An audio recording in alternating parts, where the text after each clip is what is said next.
बहुत सारे स्टूडेंट ऐसे हैं जो स्टूडेंट आईटीआई में एडमिशन लेना चाहते हैं, मगर उनको ये नहीं मालूम होता कि आईटीआई में एडमिशन लेने के लिए किस किस डॉक्यूमेंट की ज़रूरत पड़ती है, कौन से डॉक्यूमेंट ओरिजिनल लगते हैं और कौन सी डॉक्यूमेंट्स की फ़ोटो कॉपी लगती है।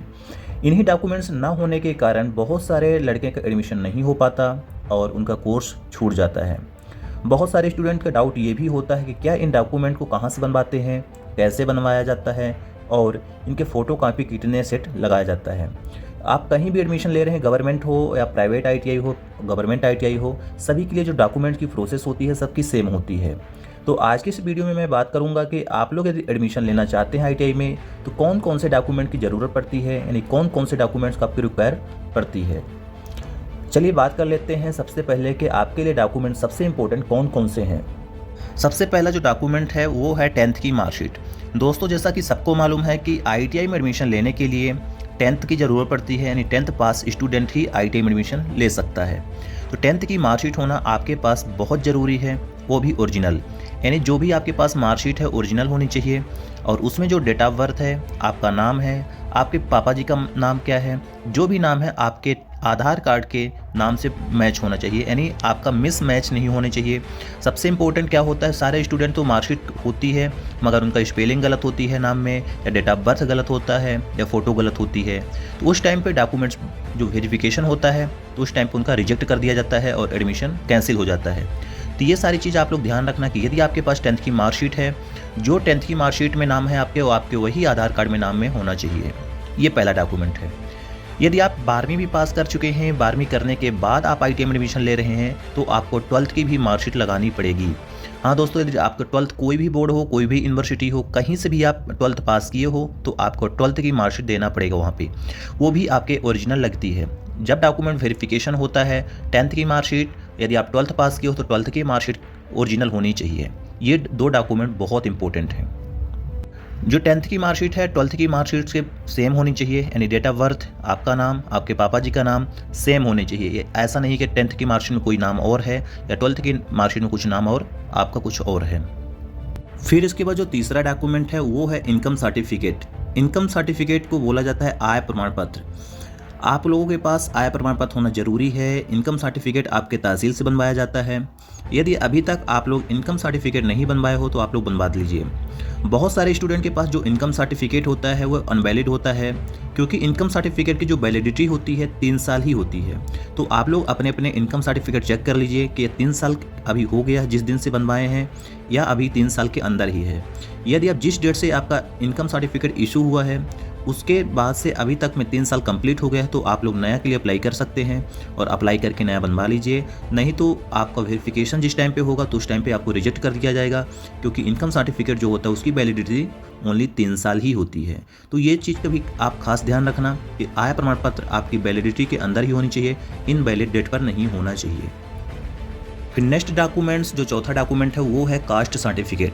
कास्ट सर्टिफिकेट यानी जाति प्रमाण पत्र। और बहुत सारे स्टूडेंट एसटी के होते हैं, एससी के होते हैं, ओबीसी के होते हैं। एसटी, एससी, ओबीसी के स्टूडेंट को कास्ट सर्टिफिकेट की ज़रूरत पड़ती है। यदि आपके पास कास्ट सर्टिफिकेट नहीं है तो आप जर्नल से फॉर्म अप्लाई कर सकते हैं। यदि आपके पास कैटेगरी वाइज से अप्लाई किए हैं तो आपके पास कास्ट सर्टिफिकेट होना ज़रूरी है, वो भी डिजिटल। इसके पहले डिजिटल के पहले ऑफलाइन बनता था, उसको अब वैलिड नहीं किया गया है, उसको कैंसिल कर दिया जाता है। तो आप लोग अपने अपने जो कास्ट सर्टिफिकेट हैं उनको डिजिटल बनवा लीजिए। नहीं तो बहुत सारे एडमिशन जो कैंसिल होने की प्रक्रिया होती है तो यही होती है कि स्टूडेंट के पास डिजिटल सर्टिफिकेट नहीं होता और जिसके कारण उनका एडमिशन कैंसिल हो जाता है। फिर नेक्स्ट डॉक्यूमेंट्स की बात करेंगे, वो है डोमिसाइल यानी निवास प्रमाण पत्र। यदि आपके पास निवास प्रमाण पत्र नहीं है तो वो भी तहसील से बनवाया जाता है, और निवास प्रमाण पत्र जिस भी तहसील के आसपास के हो तो आप तहसील से अपने निवास प्रमाण पत्र बनवा सकते हैं। फिर इसके बाद नेक्स्ट डॉक्यूमेंट है वो है टीसी। यदि आप आगे की पढ़ाई बंद कर दिए थे 10th के बाद या 12th के बाद या कॉलेज के बाद, तो आप यदि न्यू एडमिशन ले रहे हैं कोई भी कॉलेज में तो आपको टीसी देना पड़ेगा। टीसी ने ट्रांसफर सर्टिफिकेट होता है, वो आपको लगती है ओरिजिनल और जमा हो जाती है कॉलेज में। फिर इसके बाद क्या आता है, चरित्र प्रमाण पत्र। चरित्र प्रमाण पत्र क्या होता है कि जो आपके कैरेक्टर सर्टिफिकेट जिसको बोलते हैं वो भी स्कूल से मिलता है, वो आप लोग निकलवा लेना। वो भी डॉक्यूमेंट के टाइम जो वेरिफिकेशन की प्रोसेस होती है तो आपका चरित्र प्रमाण पत्र वहाँ पे देना पड़ता है। फिर इसके बाद जो नेक्स्ट डॉक्यूमेंट है वो है माइग्रेशन, यानी 10th या 12th या कॉलेज करने के बाद माइग्रेशन मिलता है।